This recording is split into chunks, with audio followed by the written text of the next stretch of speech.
You're watching Miniature Kitchen, the channel where nothing is cooked the way you'd expect. Nobody cooks like this. That's not seasoning. That's a drum beat. Every tap lands exactly right. Flour, egg, panko. One motion, no stopping. Nobody breads shrimp like this. Held right above the oil.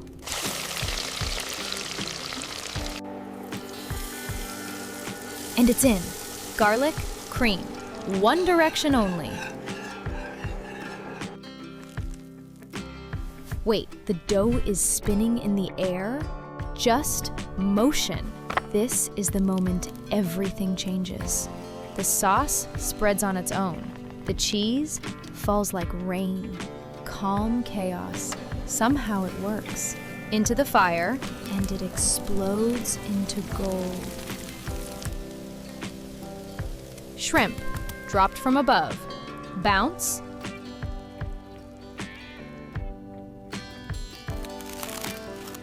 That stretch is not normal. This is the weirdest, most satisfying pizza on the internet.